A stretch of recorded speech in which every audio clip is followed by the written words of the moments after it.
a comenzar este programa con mi amigo Laureano Márquez. Laureano, ¿cómo estás? Bienvenido, buenos días, ¿cómo te va? Muchas gracias, Eduardo. Buenos días, un gran saludo.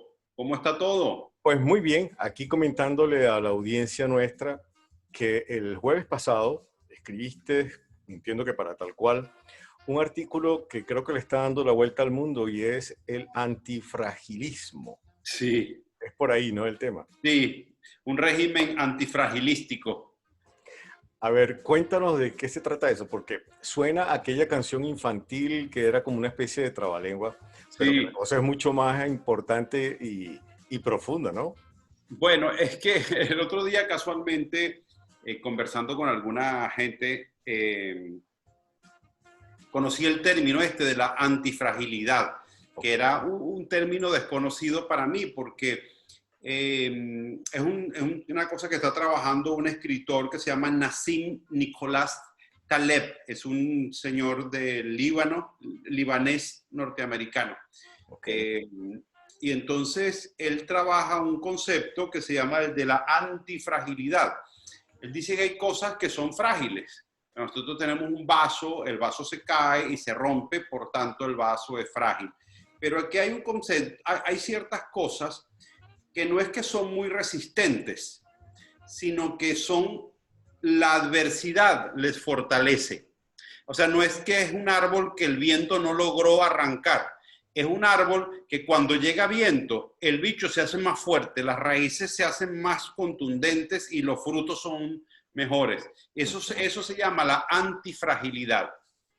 O sea, que la Según. adversidad los hace ser más resistentes, por decirlo así. Sí, y claro, y yo siempre he pensado sobre el régimen político que padecemos nosotros los venezolanos desde hace 20 años, que es un régimen, o sea, yo no encontraba la palabra y me pareció al escuchar este concepto que era la palabra, el término que venía a lo nuestro, porque yo noto que mientras peor es el desempeño, mientras peores adversidades le pasan al país, sea provocada por el régimen o sean fortuitas, más se fortalece. Entonces me he dado cuenta que es un régimen antifrágil. O sea, por ejemplo, a ver, los deslaves de Vargas, que bueno, eso le dan fragilidad a cualquier régimen, ¿no? Al nuestro lo hicieron más fuerte, rechazó la ayuda norteamericana, se robaron una cantidad de recursos y nadie dijo nada. El régimen logró controlar a la prensa que denunciaba cosas. Después, por ejemplo, se descubre, no sé, que se han robado, Pudreval, se descubre que se roban alimentos y que se pudrieron alimentos que no se distribuyeron y eso en vez de hacer que el régimen se tambalee, le da más fortaleza. Se descubre que muere gente en la cárcel y que hay violaciones de los derechos humanos y el régimen es más fuerte. Hay sanciones norteamericanas y congelamiento de un montón de cosas y siento que el régimen sigue más fuerte. Y por último, llega el COVID-19 que ha debilitado a todos los gobiernos del mundo y nuestro régimen se hace más fuerte porque ahora puede controlar mejor a la población, porque ahora puede meter preso a los periodistas que hablan del asunto, en fin, un montón de cosas de esa naturaleza, ¿no?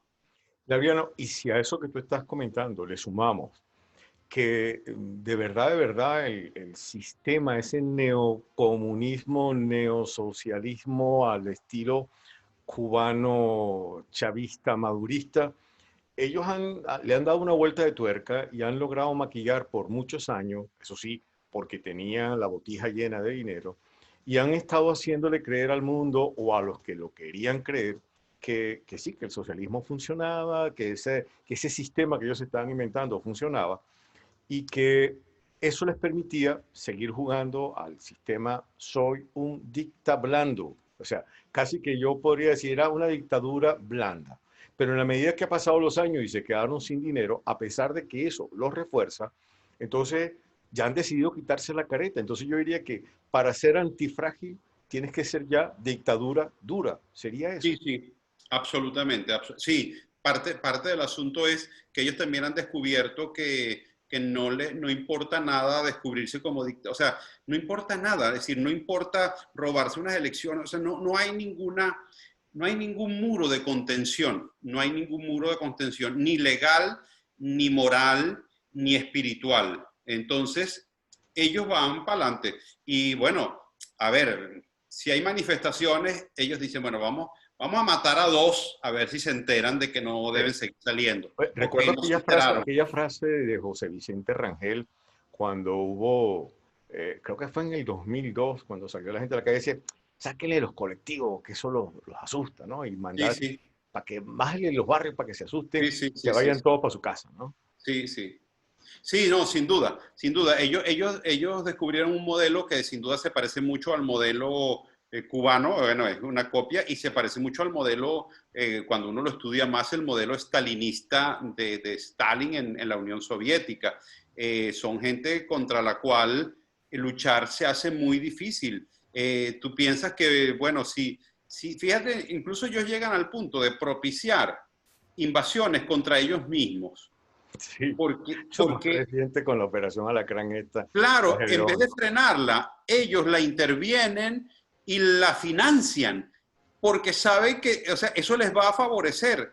Cualquier cosa, o sea, cualquier cosa que no los tumbe, les favorece. O sea, todo lo que no le mata, le fortalece. sí.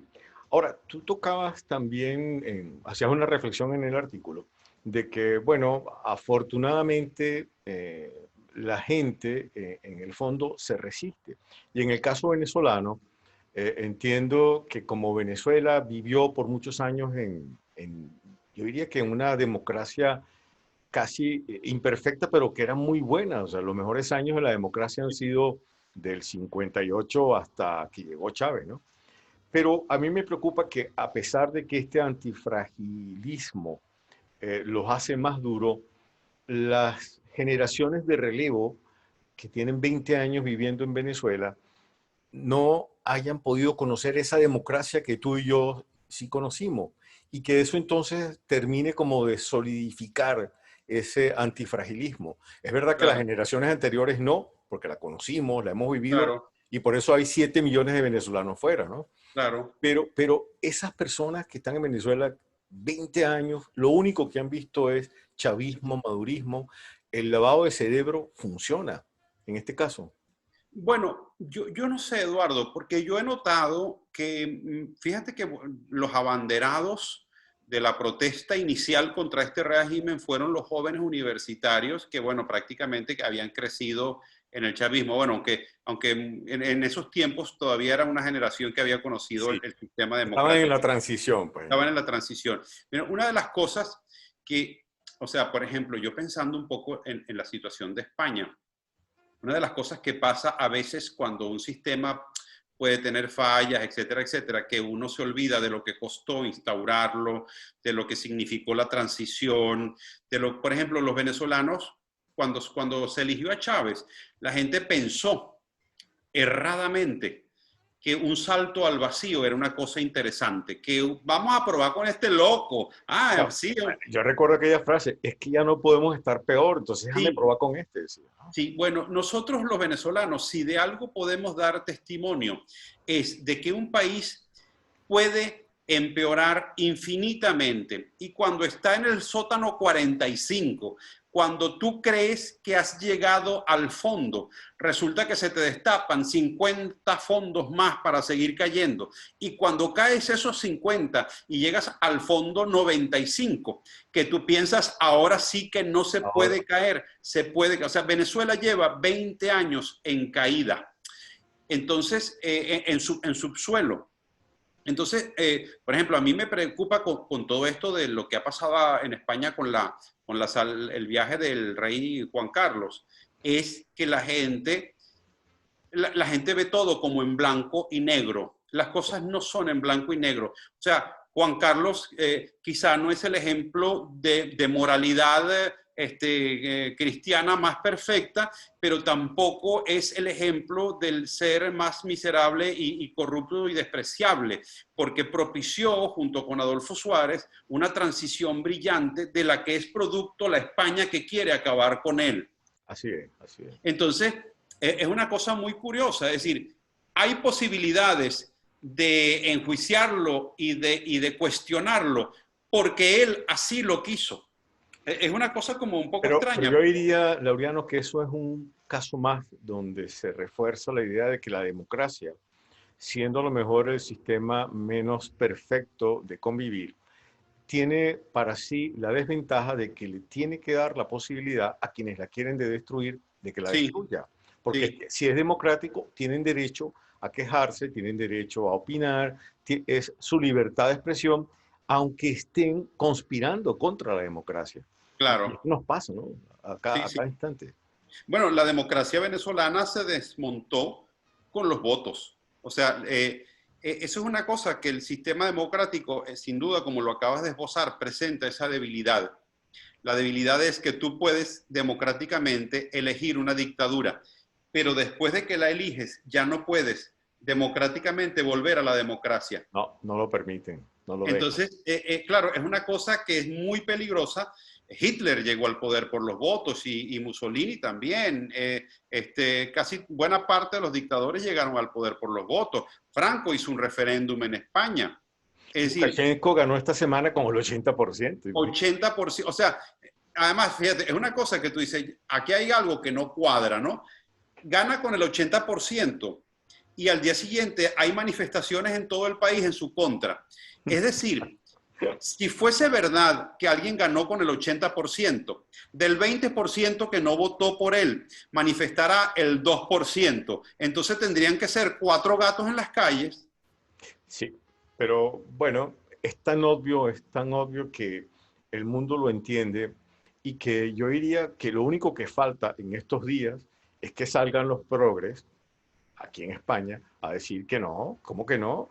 Acaba de ganar Lukashenko en un proceso electoral limpio y que hay que Uh-huh, respetarlo porque allá también hay democracia. Mira, acaban de votar y encima ganó con el 80%, ¿no? claro. Si democracia la consideramos solo como elecciones, entonces prácticamente no hay ninguna dictadura en el planeta Tierra. O sea, y eso incluye a la de Franco también, porque, Claro. digamos, la de Y Franco la de los fue. Castros en Cuba. Claro, Franco hizo un plebiscito en algún momento. Fidel Castro ganó todas las elecciones que se Con el planteó. 99% además. Sí, entonces todas esas cosas que son, mira, toda aquella elección que sobrepase el 60% de los votos ya es sumamente sospechosa, para empezar. Para, Pero digamos, podría suceder que alguien ganara con el 80% de los votos, alguien demasiado popular, pero lo que hay que revisar es, uno, la transparencia del sistema con que se eligen a esos gobernantes y dos, la práctica de esos gobernantes. Es decir, ese gobernante se comporta conforme a patrones democráticos. Es decir, a mí no me parecería nada sospechoso que un presidente de Suiza o un primer ministro, no me acuerdo qué sistema tienen en Suiza, resultara electo con el 80% de los votos. A mí no me llamaría la atención que en Suecia alguien resultara electo con el 80% de los votos.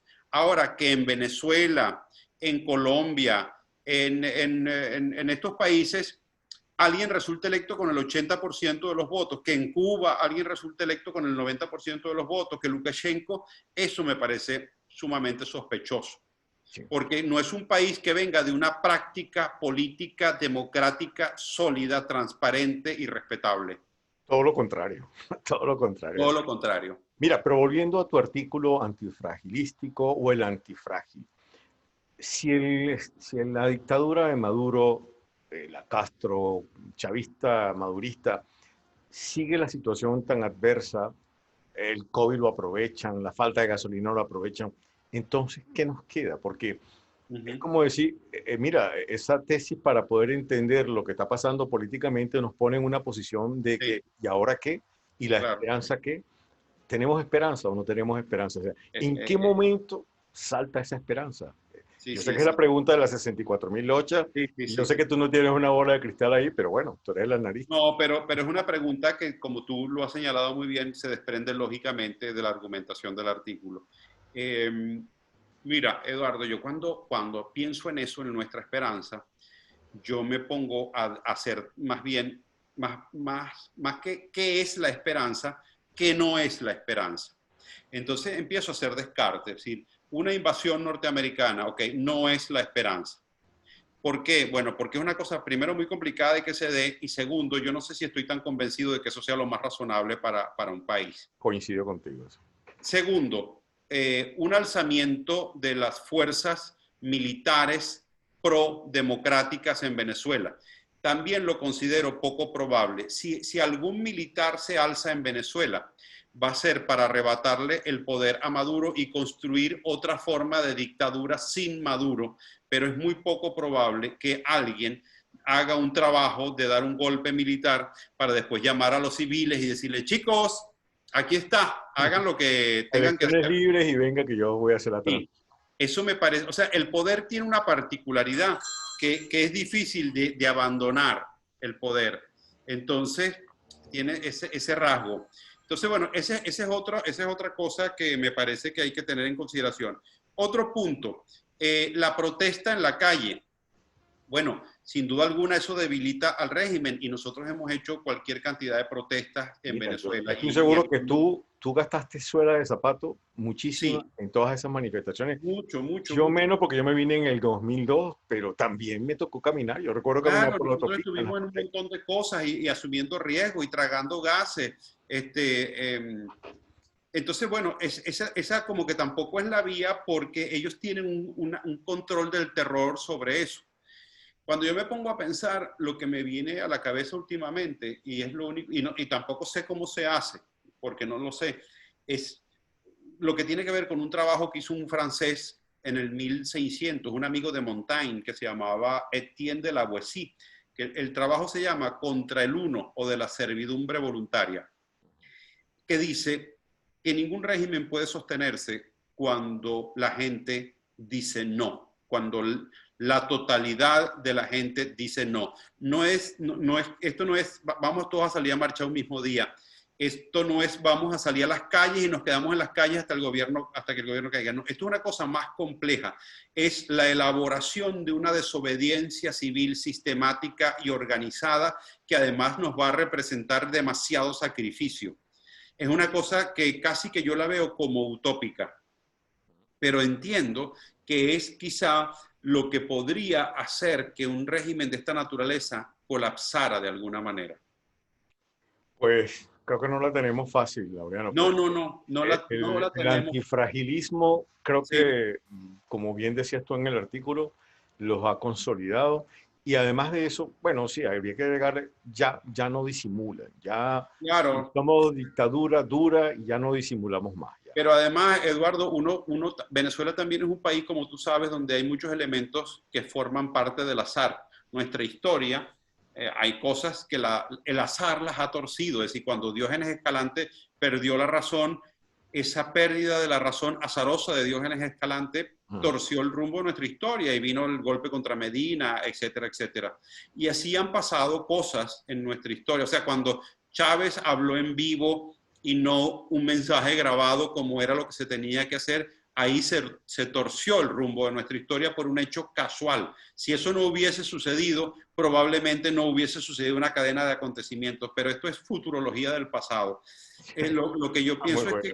que cualquier cosa que surja, a veces yo pienso, ajá, bueno, ponte que venga un meteorito directo para Miraflores, seguro se desvía y cae en la maternidad Concepción Palacio. O sea, quiero decirte, la antifragilidad de este régimen es tal que hasta el azar le favorece. La oficina de Miraflores es antisísmica encima, se ha dicho sea de paso. O sea, Bueno, mira, yo sí creo que hay una frase muy vieja que dice, no hay mal que dure 100 años ni cuerpo que lo resista. sí, Si lo tomamos literalmente, le quedan 60 por lo menos, ¿no? sí, Y eso sería una desesperanza. Pero no, mucho. yo creo que el mundo está dando brincos todos los días. Sí, Y sí, como el caso Venezuela no depende solo de los venezolanos, es sí. más, yo diría que depende más de todas las manos que han entrado a meterse en Venezuela, los que uno puede considerar amigos y los que uno puede considerar enemigos.